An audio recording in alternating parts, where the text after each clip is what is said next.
The object appeared at the edge of the solar system without warning. Dr. Park Jin-woo couldn't believe what he was seeing on his monitor. He rubbed his tired eyes and checked the readings again. The massive object was moving in ways that should be impossible. Jin-woo immediately called his team at the Seoul Astronomical Institute. Within hours, his small observatory became the center of worldwide attention. Scientists from across the globe connected to emergency video calls as Jin-woo shared his findings. It changes direction without any visible propulsion, Jin-woo explained, pointing to the trajectory graphs. It's the size of a small planet, but it moves like a ship. Dr. Kim Soo-min sat quietly in the corner of the room, her eyes fixed on the data streaming across her tablet. While others expressed disbelief, she felt a growing excitement. For years, her colleagues had dismissed her theories about advanced civilizations beyond Earth. Now, something extraordinary was heading their way. "How fast is it moving?" asked the representative from NASA. "That's another strange thing," Jin-woo replied. "It's accelerating. At current speeds, it will reach Earth orbit in approximately 3 weeks. The room erupted in concerned murmurs. World leaders were informed, and emergency meetings convened across the globe. Some nations began preparing military responses, while others advocated for peaceful contact protocols. Soo-min approached Jin-woo after the main briefing ended. "I need access to the Deep Space Communication Array," she said. Jin-woo looked at his friend with concern. "What are you planning?" "I want to send a greeting," she replied. "If it's intelligent enough to pilot something that size, it's intelligent enough to communicate." After much debate, the International Space Coalition granted Soo-min's request. She spent days crafting a message, a simple mathematical sequence, followed by basic information about Earth, humanity, and our languages. The world waited. Military forces went on high alert. People stocked supplies, unsure whether to prepare for first contact or the end of the world. 7 days after Soo-min sent her message, a response came. The team gathered around her terminal as the data streamed in. "It's not translating properly," one of the linguists said. "These symbols don't match any known alien communication patterns we theorized." Soo-min stared at the screen, her brow furrowed. Something about the patterns seemed strangely familiar. She pulled up ancient writing systems from Earth's history and began comparing them. "This isn't an alien language," she whispered, her voice growing louder with excitement. "It's proto-human script. It's us." The room fell silent as the implications sank in. Jin-woo leaned closer to the screen. "That's impossible. Human civilization isn't old enough to have sent something that would only now be returning. Unless everything we know about human history is wrong," Soo-min replied. As the object drew closer, more detailed scans became possible. The surface was clearly artificial, a fusion of rock and metal with structures that resembled cities. Massive engines were embedded into what appeared to be a hollowed-out small planet or large asteroid. Soo-min worked day and night with linguistic experts to improve communication. Slowly, they pieced together the amazing truth. The vessel called itself Ancestral Memory, and its crew identified as human, descendants of people who had left Earth approximately 50,000 years ago. "How is this possible?" the president of the United Global Council asked during an emergency session. "Human civilization as we know it only began about 10,000 years ago." Soo-min presented the translated messages. "They say there have been multiple advanced human civilizations on Earth. Their ancestors were from what they call the fourth age of humanity. They left when that civilization was facing collapse due to environmental catastrophe and conflict." The revelation stunned the scientific community. Archaeologists and historians protested, pointing to the complete lack of physical evidence for such advanced ancient civilizations. "Where are the ruins? The artifacts?" demanded the head of the World Historical Society. "They say they took most of their technology with them," Soo-min explained. "And what remained was destroyed in the catastrophes that followed, buried under thousands of years of Earth's changing surface. As the ancestral memory entered the solar system, it slowed its approach. It settled into orbit around Mars, a gesture they explained was meant to appear non-threatening. The United Global Council approved a first contact mission. A team of 12 specialists from various fields would travel to meet humanity's long-lost relatives. Su Min and Jin Woo were selected to lead the scientific contingent. The journey to Mars took 9 days aboard Earth's most advanced spacecraft. As they approached the massive vessel, the team fell silent in awe. The ancestral memory was beautiful. A smooth blend of stone and metal with glowing blue energy lines tracing across its surface. It dwarfed their ship like a whale next to a minnow. A docking bay opened, revealing a cavernous interior lit with soft golden light. Their ship settled onto the landing platform where a welcoming committee waited. Su Min was the first to step through the airlock. She held her breath as the door opened, revealing figures that looked remarkably human. They were tall and slender with dark hair and eyes that seemed to glow slightly in the light. Their clothing appeared to be made of flowing material that shifted colors as they moved. One stepped forward, raising a hand in greeting. "Welcome home, cousins," he said in carefully practiced modern English. "I am Captain Han Ta, 7th generation commander of the ancestral memory." Jin Woo stared in amazement. "You look so human." Captain Ta smiled. "We are human, different in some ways after 50 millennia of separation, but we share the same ancestors." Over the next several days, the Earth team learned the incredible story of the ancestral memory. Their ancestors had hollowed out a small planet, installing massive gravity engines to create a self-sustaining world ship. They had traveled between stars for thousands of years, establishing colonies and meeting other branches of humanity who had left Earth during different eras. "We are not the only ones," Captain Todd explained as he showed them a holographic map of the galaxy with dozens of points of light. Many ships left during the Fourth Age, some during earlier civilizations. Humanity has spread further than you can imagine. Su Min studied the ancient records they shared, finding evidence of advanced human civilizations dating back hundreds of thousands of years. Each had risen, flourished, and then collapsed due to war, environmental disaster, or cosmic events, with survivors starting over or fleeing to the stars. "Why return now?" Jin Woo asked. Captain Tae's expression grew serious. "We received a signal, ancient by your standards but new to us. It made us realize Earth had once again developed a global civilization. We came to reconnect with our birthplace and to warn you." "Warn us of what?" Su Min asked. "That you are not alone in this galaxy," Captain Tae replied. "And not all who dwell among the stars are as happy to discover long-lost cousins as we are." Su Min stepped from the shuttle onto the main deck of the ancestral memory. The floor beneath her feet hummed with quiet energy.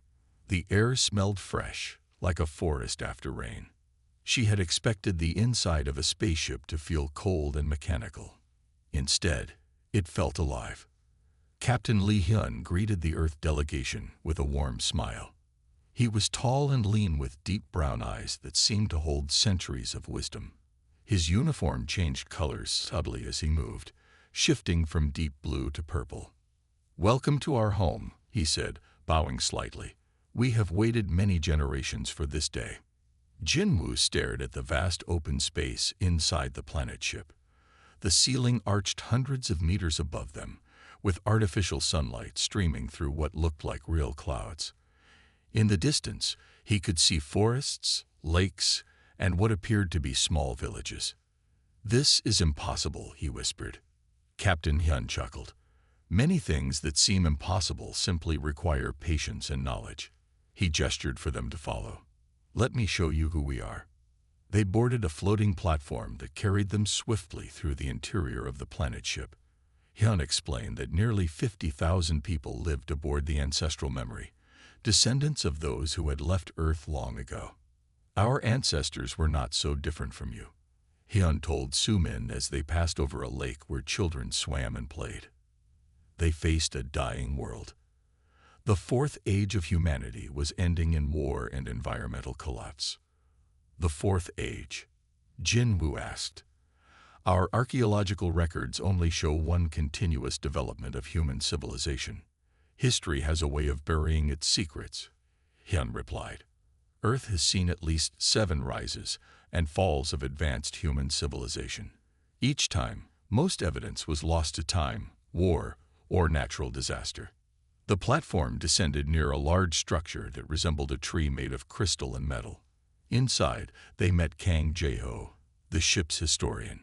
Jae-ho was older than Hyun, with silver hair and eyes that seemed to change color in different lights. You have many questions, Jae-ho said, smiling at the Earth delegation.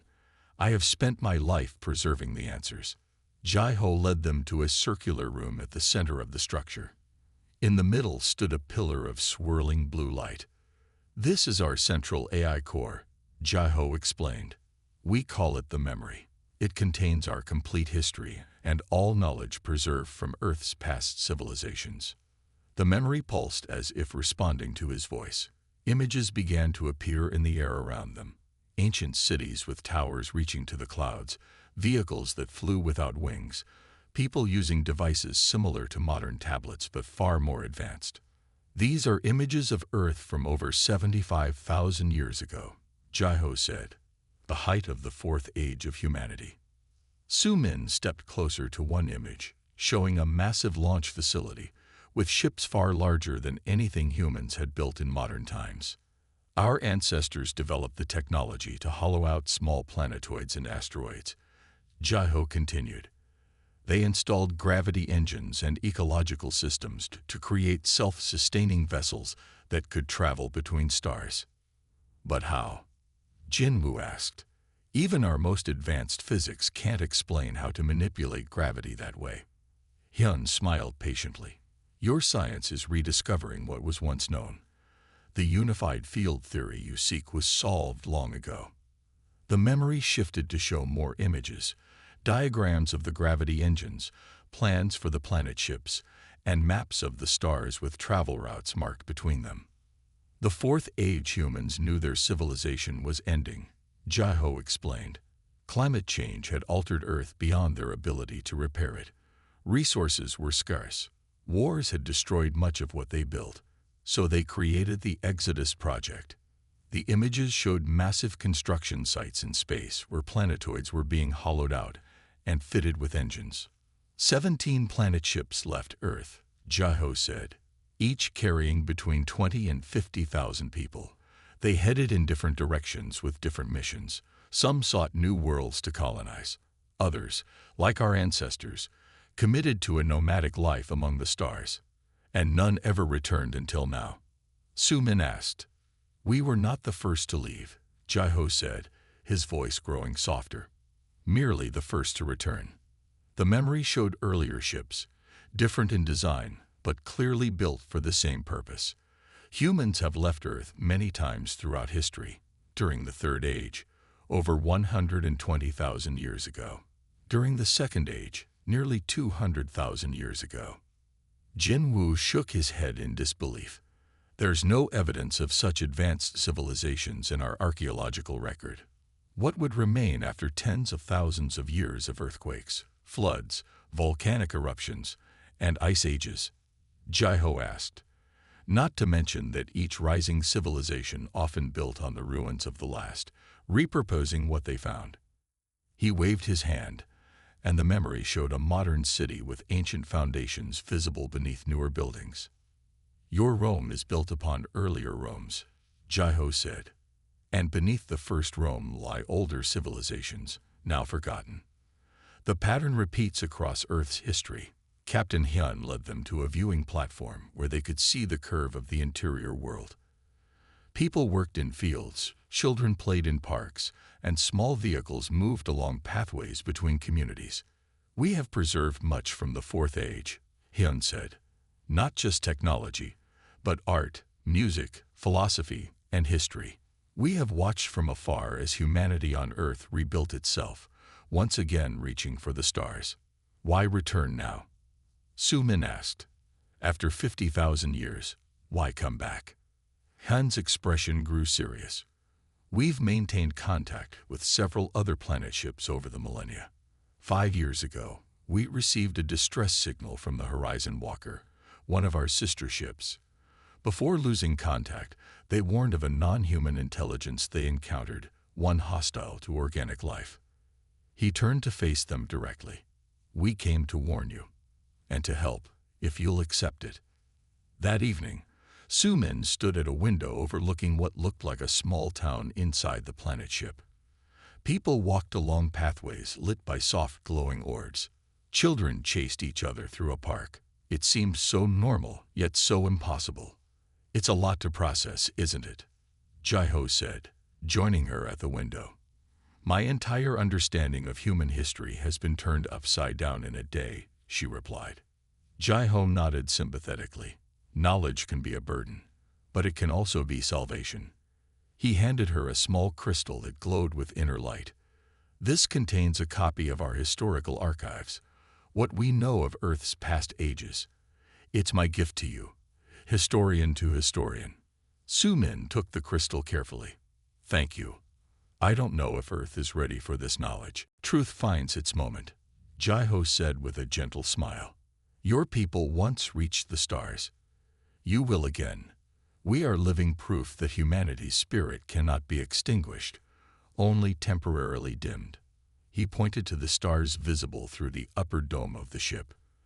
Up there, descendants of Earth thrive on dozens of worlds and vessels. We are a galactic family that has been separated too long. Su-min clutched the crystal tightly, and some of that family is in danger. Jai-ho's face grew somber. Yes, which is why we must reunite. The children of Earth must stand together against what comes from the dark between the stars. The return of the ancestral memory sparked chaos and wonder across Earth. News networks broadcast around the clock. Religious leaders debated the meaning of these long-lost cousins. Governments argued about how to respond. 2 months after first contact, the United Global Council established the Exchange Initiative. 100 Earth scientists would live aboard the ancestral memory to learn from the returnees. In exchange, 100 returnees would visit Earth to share their knowledge directly. Su-min was appointed lead scientific coordinator. Her office at the newly built Exchange Center in Seoul became the hub of humanity's greatest learning opportunity. It's like drinking from a fire hose, she told Jin-woo one evening as they reviewed the day's reports. Their technology is centuries beyond ours. Jin-woo nodded, scrolling through images of the gravity manipulation engines. How do we even begin to understand this? The door slid open, and Choi Dai entered. The chief scientist of the returnees moved with the fluid grace that characterized his people. His eyes had the faint luminescence that Earth humans had come to recognize as a mark of the star travelers. You understand more than you think, Dai said with a smile. Your physicists developed theories that point in the right direction. You simply lacked certain key insights. Dai placed a small device on the table. It hummed softly, and suddenly a three-dimensional model of an atom appeared in the air above it. But this was unlike any atomic model Su-min had ever seen. The particles moved in patterns that seemed impossible. Your quantum physics scratches the surface, Dai explained. But you've yet to discover the full relationship between gravity and other fundamental forces. Over the next few hours, Dai outlined principles that made Jin-woo's head spin, but lit a fire of understanding in Su-min's eyes. So gravity isn't just a consequence of mass, she said slowly, but can be generated and directed through specific molecular arrangements. Dai nodded, pleased. Exactly. Once understood, gravity becomes not just a force to resist, but a tool to use. The exchange of knowledge went far beyond physics. In medical labs, returnee doctors demonstrated techniques for healing injuries that would have been fatal with Earth medicine. Engineers studied molecular fabrication systems that could create any material by rearranging atoms. But Su-min noticed that Dai seemed preoccupied. Something more was on his mind beyond these technological exchanges. What aren't you telling us? She asked him one day as they watched a demonstration of water purification technology. Dai studied her face carefully. You're very perceptive. Captain Hyun believes we should introduce information gradually, but I've argued that time may be shorter than we think. He led her away from the main group to a quieter corner of the lab. The ancestral memory didn't return just to share technology or for a family reunion, he said quietly. We came because of the gathering. The gathering. For 50,000 years, humanity has been scattered across the stars. Different branches, evolving in different ways. Dae's eyes seemed to look beyond the room to distant worlds. It's time for us to come together again. Later that week, the Exchange Center hosted a special event. Representatives from Earth governments gathered to meet visitors they hadn't expected. Delegates from 3 other planet ships that had arrived in the solar system after the ancestral memory. Su-min stood at the entrance, greeting the newcomers alongside Da. The first group looked similar to the returnees, but their skin had a faint blue tint. The second group was shorter and more muscular, with eyes adapted for low light. The third made everyone stop and stare. They appeared mostly human but had gill-like structures on their necks. May I introduce No Sunmai of the Oceanic Voyager, Dae said as the gill-bearing woman bowed. Their ancestors adapted to a water world where they established colonies. Sunma smiled at Su-min's poorly hidden fascination. Yes, I can breathe underwater, she said in slightly accented English. Though I'm perfectly comfortable in air as well. The delegates from the Deep Haven ship, who had evolved for low-light environments on a world orbiting a red dwarf star, demonstrated vision that could see into infrared spectrums. The blue-tinged representatives from the stellar nomad explained how their skin contained photosynthetic compounds that allowed them to supplement their nutrition with sunlight. We are all human, Dae explained to the astonished Earth delegates. But we have adapted to our environments, sometimes with technological assistance that became biological over generations. That evening, after the formal meetings, Su-min found Dae standing alone on the observation deck, looking at the stars. 17 planet vessels, she said, joining him. You mentioned there were 17 that left Earth. Where are the others? Dae's expression grew somber. Scattered across 12 galaxies, some we've maintained contact with, others we've lost track of over the millennia. And you want to find them all. Bring them together. The gathering has already begun, Dae replied. 7 of the original 17 ships have reconnected. 3 are here now. Others are on their way. Su-min leaned against the railing. Why?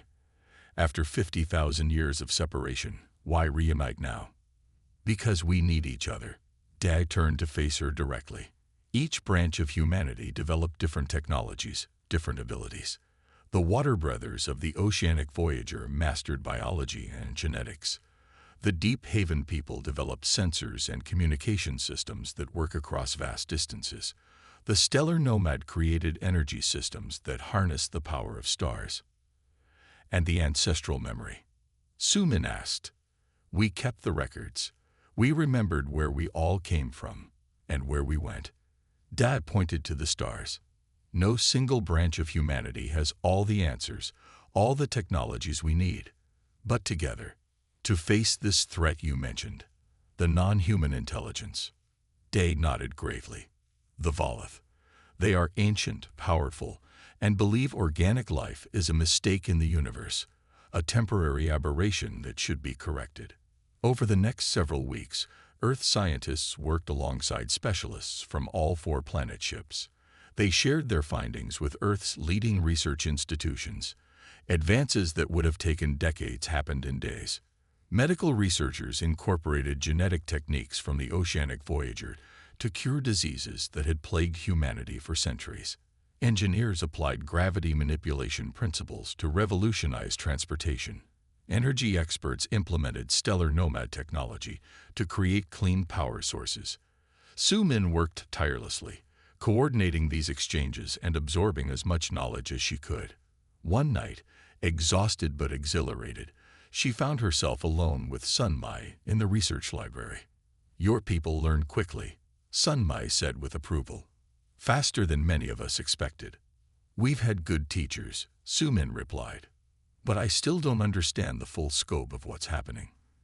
This gathering, it feels like preparation for something.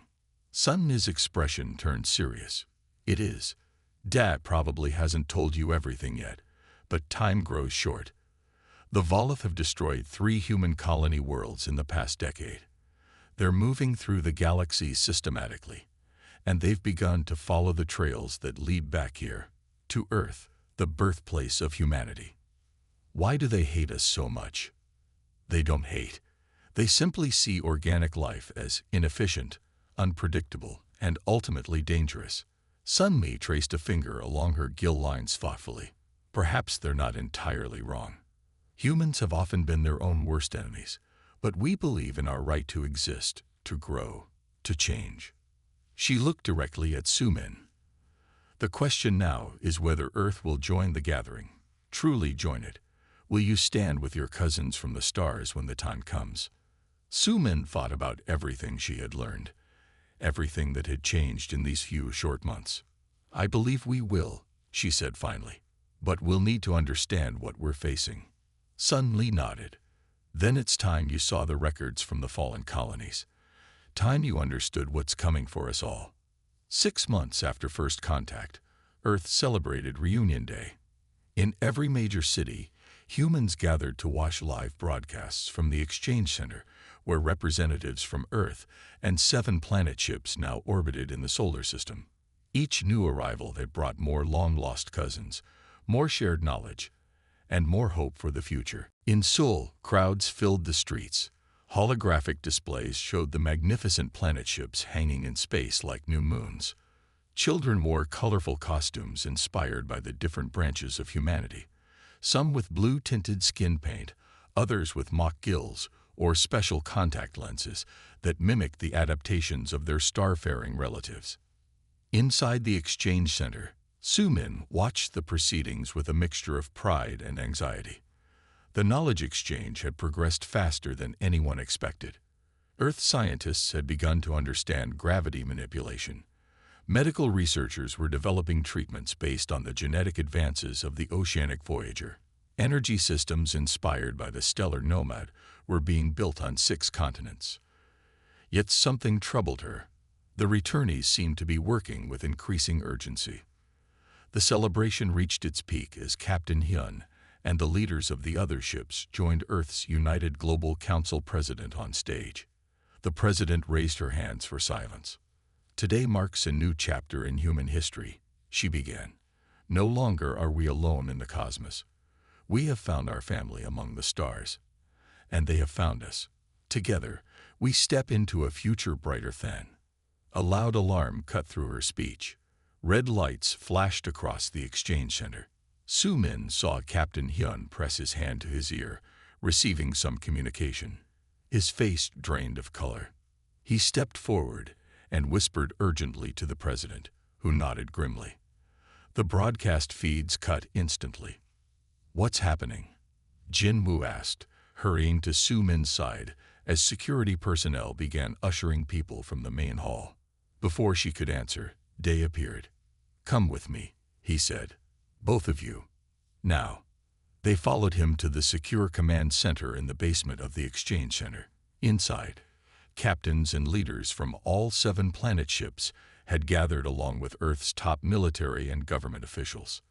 A large display showed the solar system, with several red markers approaching from deep space. They've found us, Captain Hyun said simply.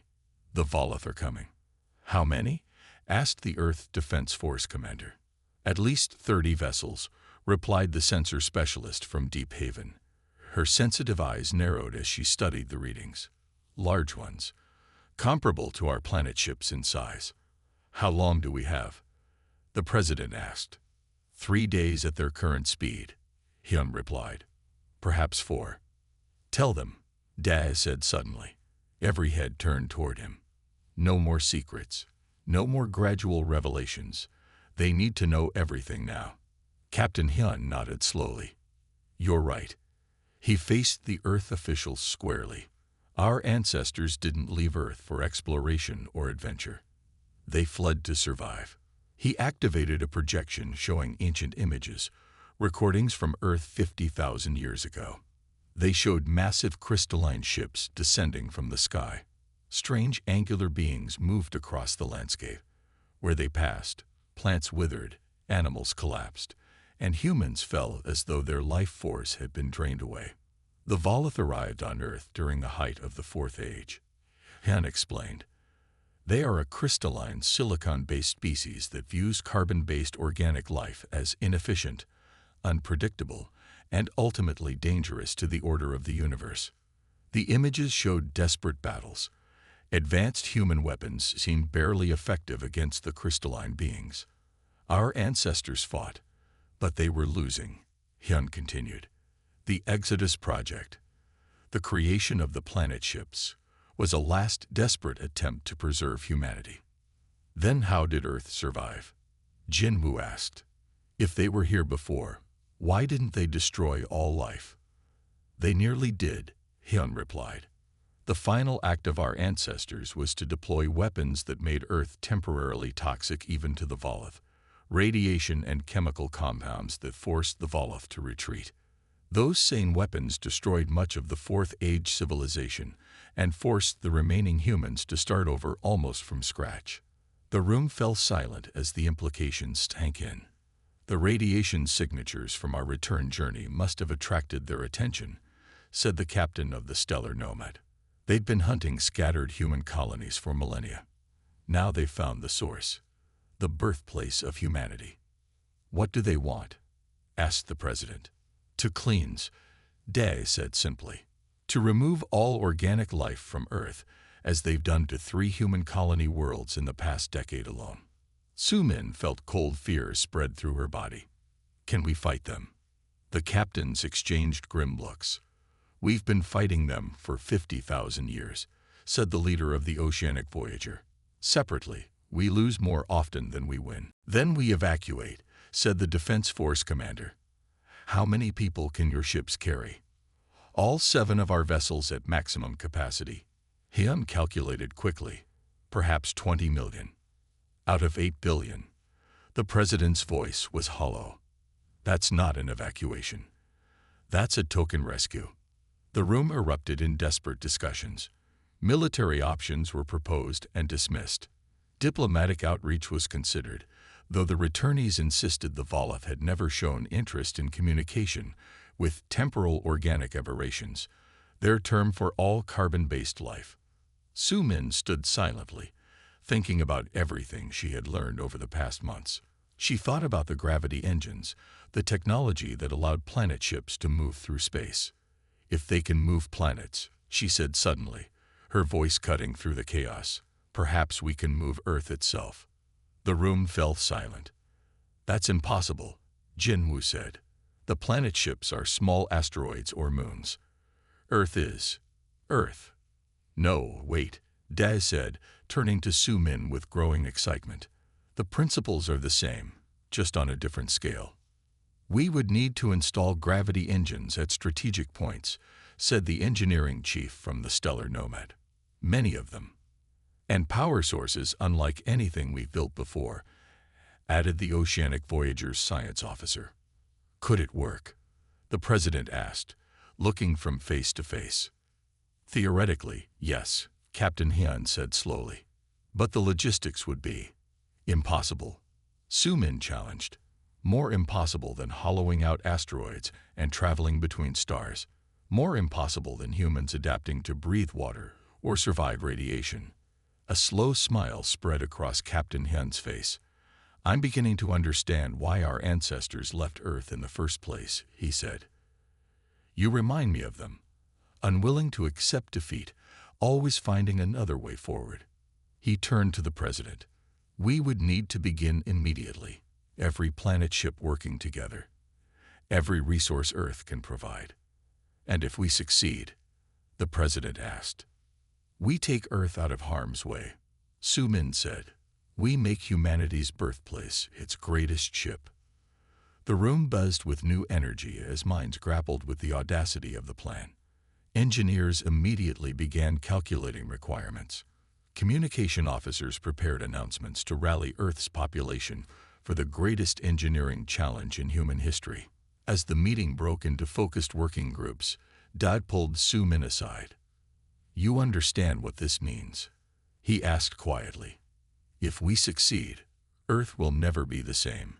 It will become untethered from the sun, able to travel between stars. Su-min looked at the displays showing the approaching Volith fleet. Earth was never meant to stay in one place forever, she replied. Perhaps this is the next step in our evolution, not just as individuals adapting to new environments, but our entire homeworld adapting to a new reality. Day nodded. The gathering is complete then. All branches of humanity, together for what comes next. And what comes next, Su-min said with newfound determination, is not extinction, but movement. Not an end, but a beginning. The 3-day countdown began. Across Earth, factories switched to round-the-clock production of gravity engine components. The planet ships positioned themselves at strategic points around the globe, their crews working alongside Earth engineers to install the massive devices. Su-min barely slept. She coordinated teams across 12 time zones, her office becoming the central hub where information flowed between Earth scientists and the returnees. Jin-woo led the installation of the primary control center in Seoul, converting the exchange center into what would become Earth's bridge. "Will it work?" he asked Su-min during a rare quiet moment. They stood at the window, watching teams assemble a gravity node in the plaza below. "It has to," she replied simply. By the second day, 27 gravity engines had been installed at key points across the planet. Each was the size of a small building, their inner workings pulsing with blue-white energy. The power systems, based on technology from the stellar Nomad, tapped into Earth's core heat and the sun's radiation simultaneously. People across the world watched news reports with a mixture of fear and hope. Many didn't fully understand what was happening, only that their world was about to change forever. Captain Hyun directed operations from the ancestral memory, which now hovered directly above the Seoul Control Center. "The Volith fleet has accelerated," he reported grimly. "They'll reach Earth in 18 hours. The engines aren't all connected yet," Dae said, checking the global readouts. "We need at least 12 more hours." "We'll have to work faster," Su-min replied. That night, as engineers raced to complete the final connections, billions of people looked up at the sky. The 7 planet ships glowed like new stars, visible from every continent. And beyond them, just becoming visible to the naked eye, red pinpoints of light marked the approaching Volith fleet. In homes and shelters, families held each other close. Through an unspoken collective understanding, people knew that tomorrow would either mark a new beginning or the end of everything. As dawn broke over Asia, Su-min took her position at the main control console in Seoul. Jin-woo stood beside her, monitoring the energy grid that now connected all gravity engines. Captain Hyun and the other ship leaders joined them via holographic projection. "Final systems check," Su-min called out. One by one, teams from around the world reported in. North America, ready. South America, ready. Europe, Africa, Australia, Antarctica, ready. "The Volith have entered the solar system," reported the sensor specialist from Deep Haven. "They're deploying into attack formation." "All planet ships, lock in position," ordered Captain Hyun. "Prepare to channel additional power to Earth's gravity shield." Su-min took a deep breath and looked at the president, who nodded gravely. "Initiate planetary drive sequence," Su-min commanded. Across the globe, the gravity engines activated simultaneously. The ground trembled. For a moment, nothing seemed to happen. Then a strange sensation rippled through everyone. A momentary feeling of weightlessness followed by a subtle shift, as if the entire world had moved slightly sideways. "It's working," Jin-woo exclaimed, pointing to the readouts. "Earth's orbital path is changing." On screens across the control center, they watched as their planet began to move away from its ancient orbit around the sun. The sensation was strange. The sky looked normal, the sun still shone, but Earth was now free from its gravitational tether. "The Volith have detected our movement," Hyun reported. "They're accelerating to intercept."